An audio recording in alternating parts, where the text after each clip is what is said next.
Hello there, everybody, and welcome to What Culture Wrestling's After News, or hashtag Good After News. It's the news show in the afternoon, not like the morning one. This time it's handsome. My name is Adam Clery, joined by Adam Nicholas, and coming up for you this afternoon, we have stories, including, but not limited to, it's going to be me going first. Yes, Chris Jericho has given us a damning insight into the prospects of future WWE stars getting a release. Oh, that's a wordy title, isn't it? Yeah. Impact Wrestling are doing something nice for their people. We'll look forward to hearing about that. But first, big news for fans of AJ Styles, and indeed good news for those of you who like bad news, because if you've been wanting to see AJ Styles get back together with maybe some of his Bullet Club friends, or maybe go to AEW, work with Kenny, work with the Bucks, basically expand his repertoire out from WWE,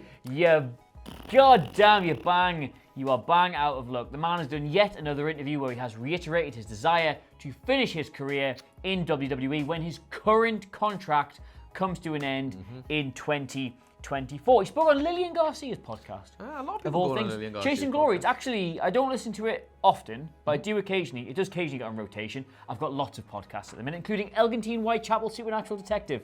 My friend wrote that. It's comedy. You should check it out. There you go. Plug. There's a plug. Talking about Carl Anderson, Luke Gallows.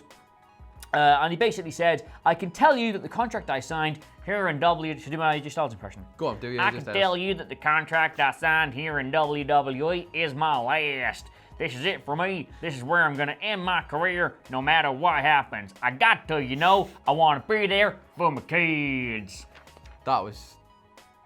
Yep. And again, to our blind viewers, that was not AJ Styles. That was incredible actually me. scenes, and it wasn't Yeah, him. I mean, a lot can happen in 5 years. It can. You don't know where he's going to be, sort of physically, mentally, and as we're both Newcastle United fans, we saw Shearer run his contract out, didn't he? Yep. Decided he was still a little bit left in him. Still got something in the tank. Hadn't written that final chapter, had he? So when AJ Styles may get to 2024, he may feel young, he may feel fresh, he may feel healthy, may feel fit, he may feel in need of a new challenge, and who knows where AEW or New Japan are going to be in 5 years' time. Indeed. So I wouldn't say completely that that's going to be it for him, but he is currently wishing to end his career in WWE after all his time in Impact, all his time all over the world, wants to end it there in the biggest wrestling company in the world and go out on top, I guess you could say. He will be a young man by then, late 30s, early 40s. He's not a young man now in wrestling terms, but Yeah. he's still wrestling like one, which is always useful. I guess the two things that are the massive factors here, as he's mentioned, are he wanting to spend more time with his family, which are obviously at the prime age for him, but also, I guess, what happens with Vince McMahon is always the case, isn't it? If Vince decides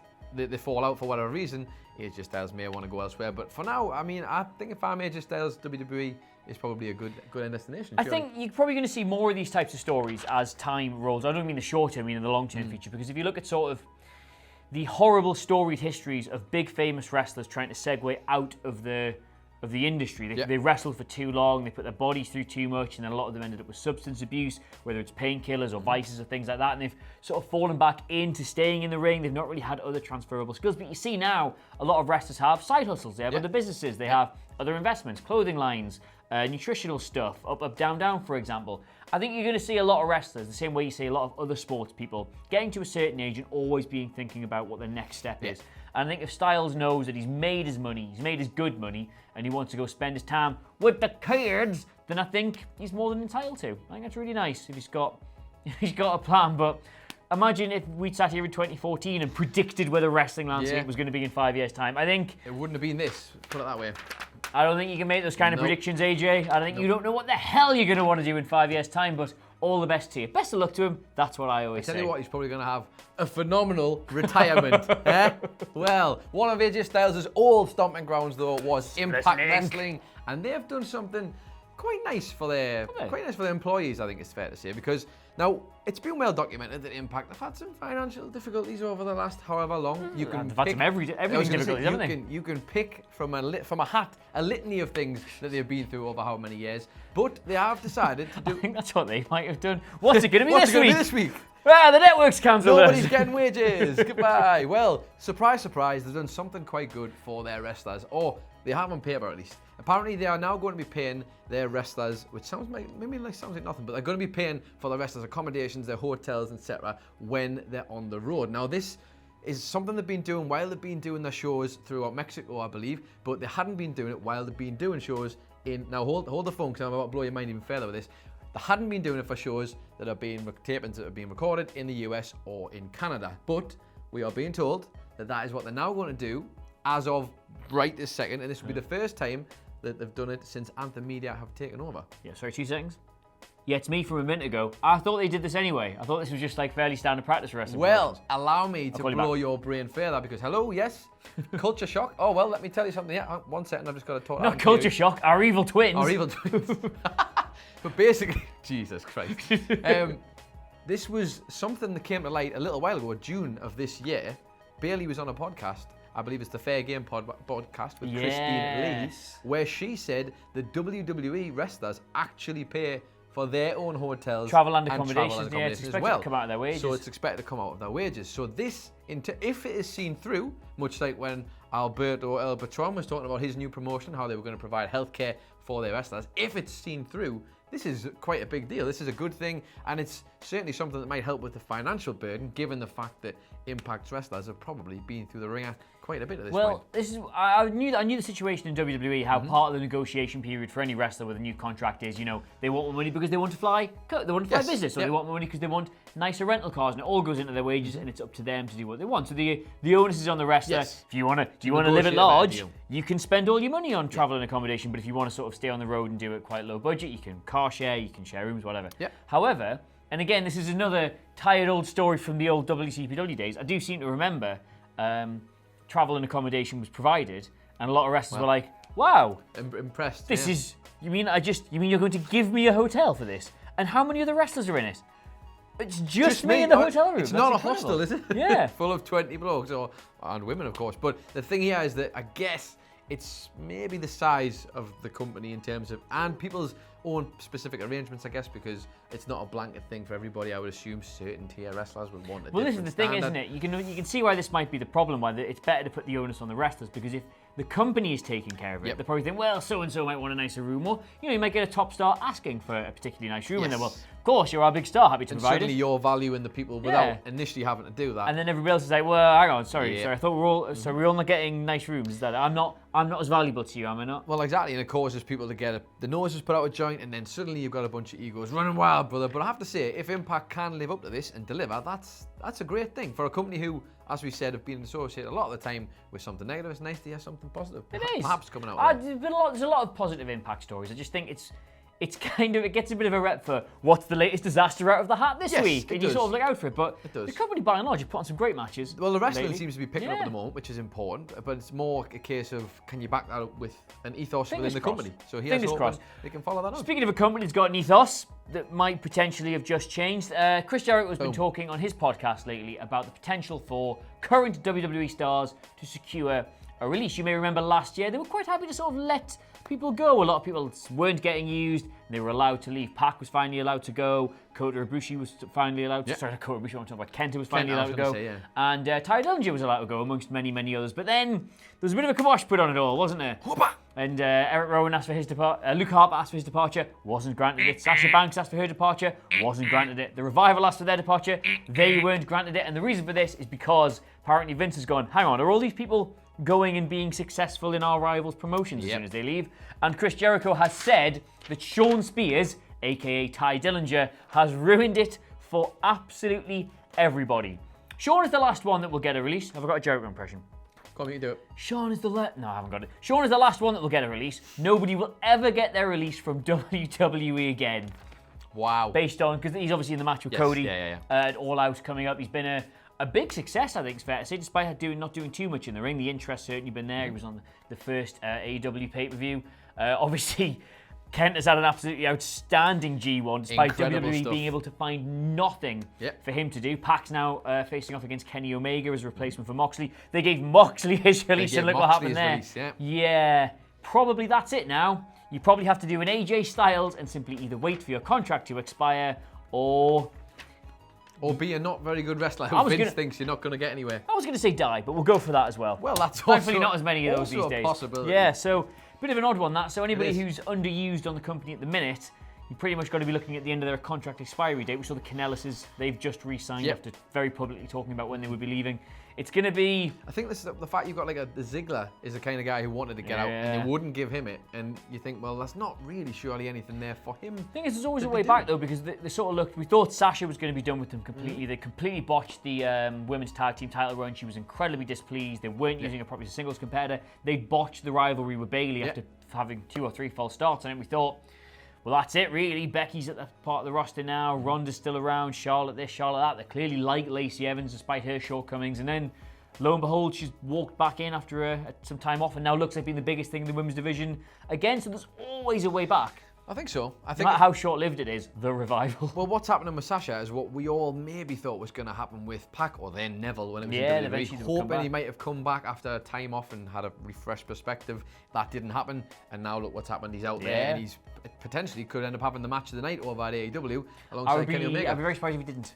But again, Pac's another one who, as a reason, you will not get anybody getting a release because look how big you can be having been in WWE. That's it. And I think even on when it was our show and he came and did the appearance in Newcastle and all the other appearances he's done for us, the presence of the guy is noticeable. So the polished article of being a WWE performer is massively noticeable, and having that in AEW is invaluable. Just on the off chance you don't know what we're referring to there with Pac coming back to Newcastle and doing one of the Defiant shows, Chris, if you could just quickly splice in a few seconds of that pop, please.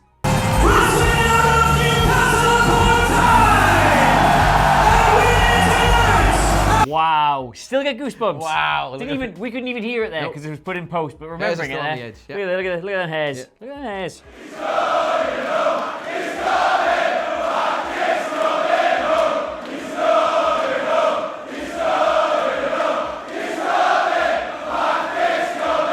I've got weirdly thin hairs on my arm. Anyway, speaking of weirdly thin hairs, any Twitter, Pat? Nope, not at all. No, that's good then. Splendid. What I do have though is a question for you, because unfortunately we did have this thrown on us last minute, so I haven't had time to look at our Twitter questions, but I do have a question for you that I've just miraculously come up with right this second. I've got the fear. Actually, you should have the fear. I've got the fear. Have the fear, because I don't actually have a Twitter question. I was hoping it was going to come to me when I was asking you that. What is, in terms of this weekend of wrestling, we've got we're going to be doing live streams. We should probably mention that. We're going to be doing live streams for NXT UK, Royal Quest as well, I believe, somehow. and All Out. So that's going to be a hell of an undertaking. It's going to be a long day. Out of all those shows, which one am I most annoyed we're not getting overtime for? Yes, we'll come to that one. Yes, okay. Hotels are being paid for, mate. It's fine. Yeah, it's fine. What match out of those 3 shows are you most looking forward to out of all of them? Not a match. And I'm thinking quite outside the box here with this. Obviously, All Out would be fantastic. Yep. Obviously, Omega Pac is probably the match I'm most looking forward to of all this. But the moment I'm most looking forward to, I think they're going to re-debut Tegan Knox at NXT Cardiff. Interesting. I think they're going to do that because she's from the Valleys. She was supposed to win the Mae Young Classic, we've been told, but she did another horrendous knee injury during that tournament. She's been working NXT house shows. We know she's ready to come back. I think re-debuting her in the UK, on NXT UK, in front of a hometown crowd, in the Valleys. I like the sound of that. I think it's Cardiff in the Valleys. I don't know Wales very, very that well, but it's close enough. I think genuinely, what she's been through with 2 career-ending knee injuries that she's come back from, I think that'd be one of the best moments of the entire weekend. Well, the pop would be there. The moment would be amazing for her, especially, but obviously for the fans as well. But just recently, she was in a house match against Rhea Ripley, where the injury occurred. And the outpouring of sort of good feeling around that, and obviously the well wishes, and how big of a moment that actually was for her to come back.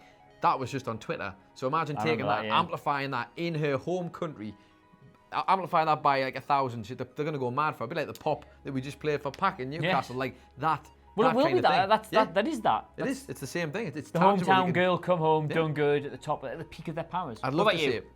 There's a lot. I was kind of really looking forward to Mox Kenny Omega, but I do actually think it might be a blessing in disguise that's kind of fallen through on itself, because that match, but Pac this is a perfect opportunity for him to make up for the fact that he wasn't able to do Double or Nothing in the end, and it all kind of fell through.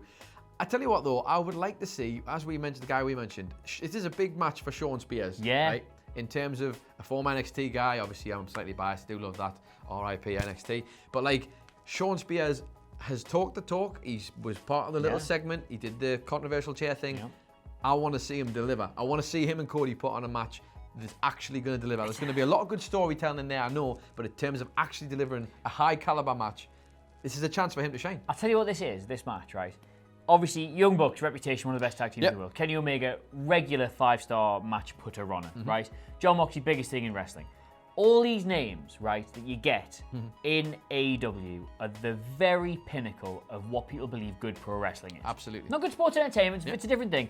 But if you look at what the two components of this match are, Cody Rhodes, who WWE never ever believed in as like a proper singles competitor. He was always thrown around into random tag teams and very weird storylines, bad gimmicks, things like that. And Ty Dillinger, a guy who once the 10 chance had died down, they had no idea what to do with. Two proper bottom of the rung, no creator's got nothing for you, pal types. And if that match ends up being a really brilliant, like visceral, well-told story, then it just goes to show that, like, if you just let the wrestlers wrestle, virtually anybody the can do. wrestlers wrestle? Well, yeah. Yeah, I know what you Like mean. we saw with the Goldust match. Like, that was... Well, this is the thing, right? The only thing that may play against him is because that match was so good and the story they told was excellent. It can't live up to that, yeah. Yes, but there's also the type of match that they can do is...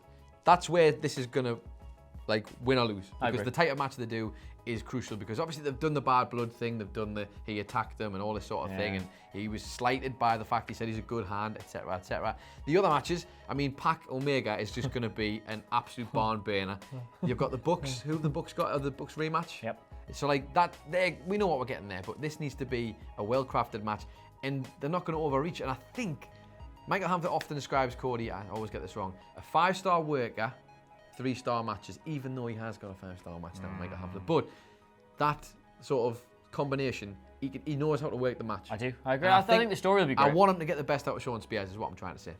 But not necessarily get the best of Sean Spears. I'd like to see one of the major players in AEW handed a significant loss at some stage. Yeah. This would be the one for me. So off the top of your head, that question. Off the top of your head? That's really good, that. Good. Well done, mate. I just had a little, pang of inspiration. If you want to, we'll probably have to do this for the rest of the week, so if you want to get your questions in for us, hashtag good afternoons, and we'll try and stockpile all the ones you send us specifically and not like skim off the delicious, scummy filling of their questions from the morning. But as ever with these stories, let us know what you made of them in the comments below. And of course, don't forget to like, share, and subscribe. Exciting week of wrestling. It is an exciting week of wrestling. Week before the wrestling. Yeah, let us know what you're most looking forward to this weekend, because I mean, with it being a bank holiday, it's already Tuesday. It is. This week is going to run away with every single one of us. So let us know what you're looking forward to the most, as well as what you thought of all these news stories. And of course, don't forget to follow Adam Nicholas on Twitter. It's Adam Nicholas, and you can follow Adam Clery on Twitter. Adam Clery, Oh, we have to take that second when you do. It's just Adam Clery, CLERY. And of course, the entire What Culture Wrestling family are available. What Culture WWE. Yeah, but in the meantime, thank you so much for watching. This has been your hashtag Good Afternoons, and we will see you soon. Needs work. Bye. Really? The Ace Ventura gag was on the other take, so that's there you go. Bye. Alrighty then.